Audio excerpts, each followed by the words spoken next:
Welcome to another great Photoshop tutorial.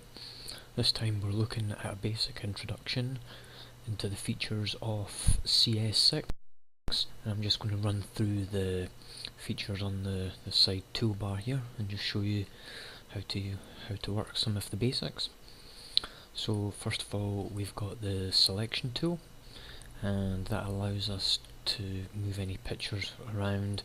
If we click up here and show transform controls, we can adjust the size.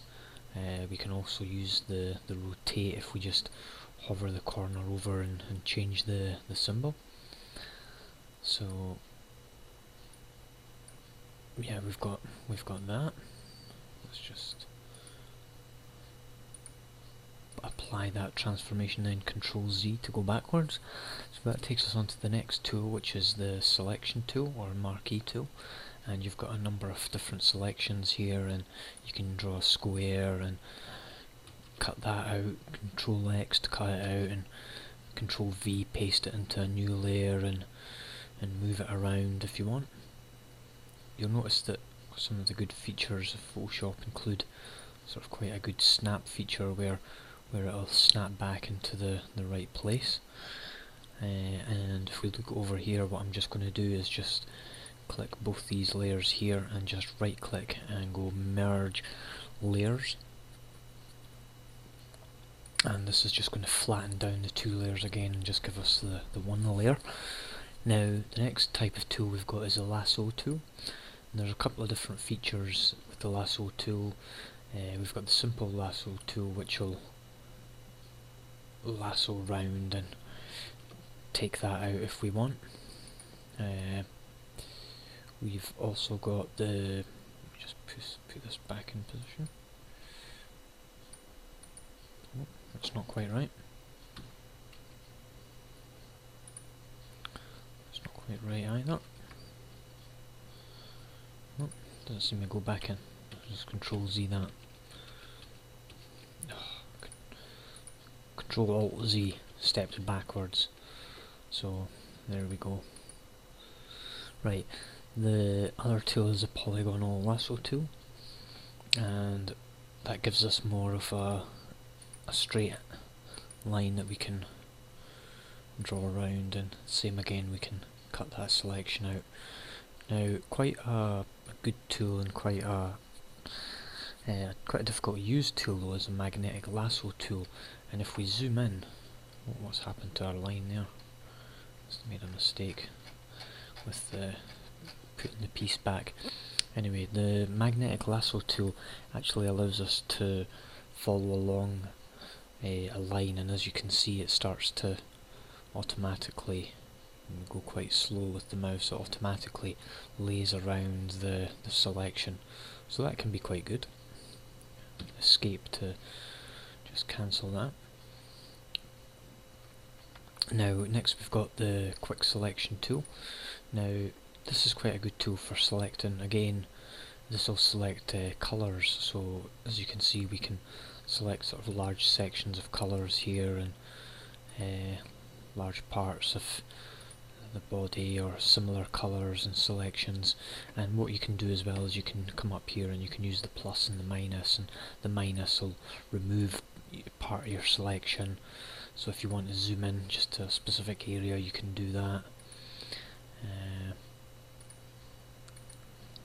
like that.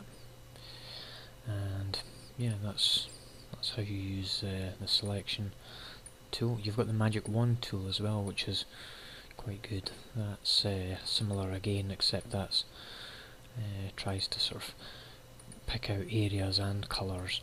So there we go, we've got some nice areas that are getting picked up there. There's quite a good one. And you can combine them as well, and come back to the quick selection tool, select on minus and minus it down. There we go, we've managed to select our dress there quite quickly. So that was quite good. That's a good example of the tool there. Now we've got the next one, which is the crop tool. That's quite self-explanatory. You just draw a picture and or just select a section, and it pretty much just allows you to rotate the picture and then just right click and crop it excuse me, to that format like this. And then we've also got a perspective tool, which will help us. If we right click and say crop, that changes the perspective. Just come back here. We've got the eyedropper tool as well, which is perfect for picking up colours, and as you can see when we click on the different coloured areas, it shows up as a different colour here. So if we want the white flower or part of the green stem or the pink of that flower, then that'll show up. Now this tool here is a spot healing tool. Now this is good for larger pictures where you've got skin tones, and as you can see we've got sort of a skin tone, a good close-up skin tone here. So I'm just going to show you, need a bit of a smaller brush here. The way the skin tone works is similar to the crop tool, which I'll explain shortly, but it kind of takes the skin tone from the close area, and as you can see here, if I just undo that and redo it, you'll see the difference there. So that's with the skin tool, that's without the skin tool. So again, if we just go gently round there, we'll get a sort of close, let's just see up here around our eyebrow here. See how there's some of our eyebrows, so it kind of takes the pattern from close to where the actual size is. So we need a bit of a smaller one. I'm just going to try and, there, that's a nice effect there. So that's sort of lightened up the area around. There's what it looks like before, and then there's after the skin tone tool. What's it called again? Spot healing brush, that's it. Skin tone tool, same thing. So it kind of lightens up the skin area sort of close by, and just allows us to really lighten up the skin. So as you can see though, sometimes it it doesn't work that well. There's a nice one as well there. So it does work well if you use it in the right area, and it can help sort of remove blemishes and lighten up the skin as well, or darken the skin depending on where you're taking the tool. So what have we got next? We've got the brush tool. Now this is just a simple drawing brush tool, and you can come up here and change the size and change the hardness and change the type of brush end here, which is quite good. And you can see we can get different brush effects here and different strokes as well, and you can get quite a hard stroke as well if you change this up here to 100. And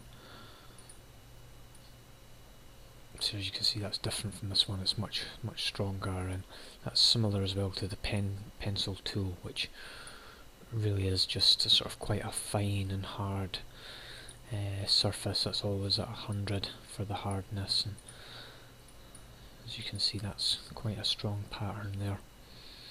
So the next thing we've got is the clone stamp tool, and that's a good tool for sort of copying areas to other areas. So for example, if you were wanting to copy sort of, it's going to get a bit warped out here, but if you wanted to copy sort of her mouth area down to this mouth area here, or put her lips down here and her mouth, you could easily do that. And as you can see, when you just draw around with the tool here, it just copies that area around and gives you a nice sort of copy effect there.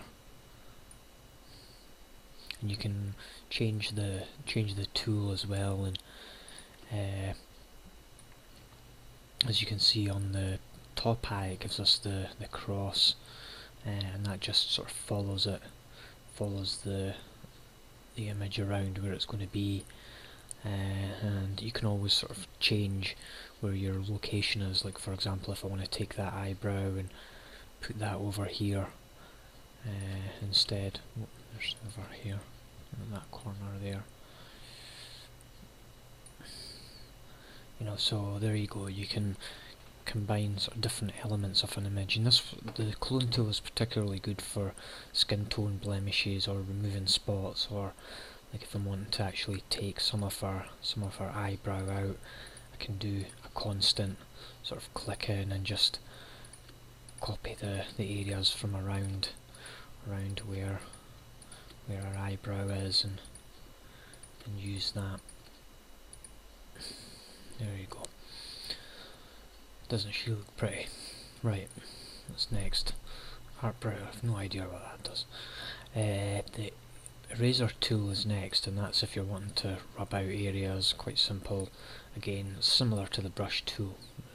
You can change the size of it and rub whatever you want out. And there's also the background eraser tool, which allows you to come up here and protect your foreground colour. So for example, if I've got my foreground colour as pink and I try to rub the pink out, it won't work. Whereas if I bring my rubber around here, or my eraser around here, around the pink object, it rubs out everything around that colour. So that's quite good for real accurate erasing. And as well, you've also got the magic eraser tool, which sort of selects large chunks of areas and magically erases them. So that's very good as well. Now next you've got the gradient tool. Now let's just actually make a new layer here, and the gradient tool is just a tool that you can use to make a large background area change colour. So what we can do is we've got the foreground pink, background white, and if we click up here and pull down, it gives us a distinct gradient, and we can see how we've rubbed out that area previously, and that now shines through and comes through with the part that we rubbed out. So yeah, that's the gradient tool. You've also got the paint bucket tool as well, which will allow us to fill in large chunks of with our paint. What's it called again? Paint bucket. Yeah, that's it, with the paint bucket. So that's quite good as well.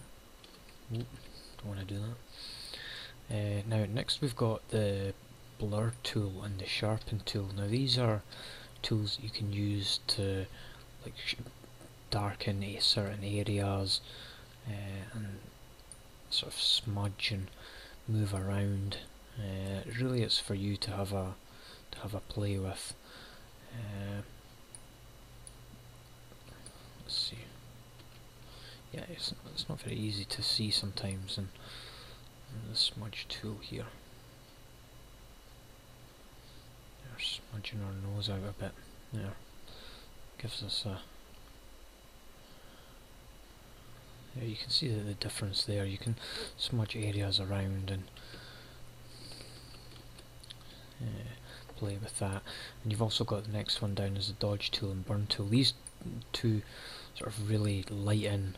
There's the dodge tool, and the burn tool does the opposite, that darkens.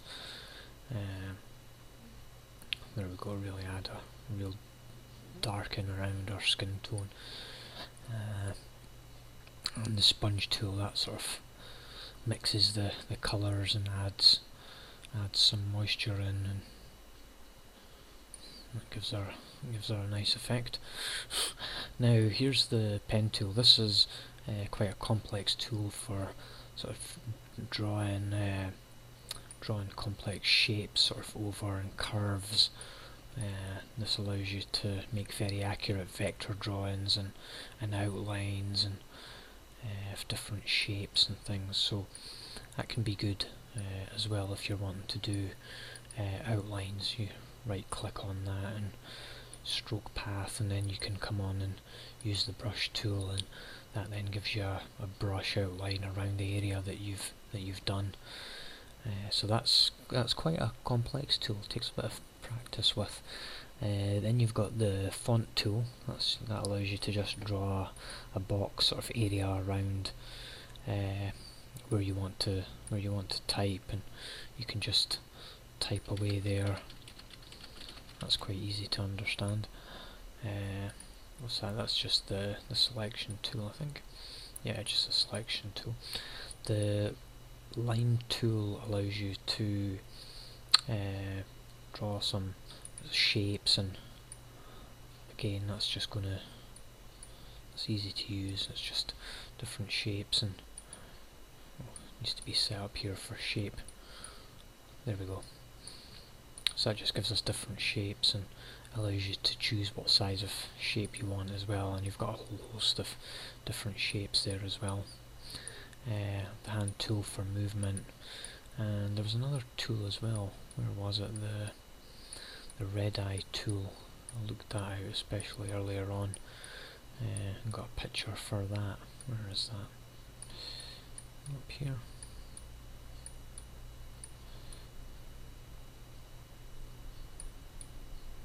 There it is there, the red eye tool. Right, so for this one, when you come over, it's really good for pictures. If you've taken a photo when you've got a red eye, all you need to do is draw a box around the eye area, and that just automatically changes it. So that's quite good as well.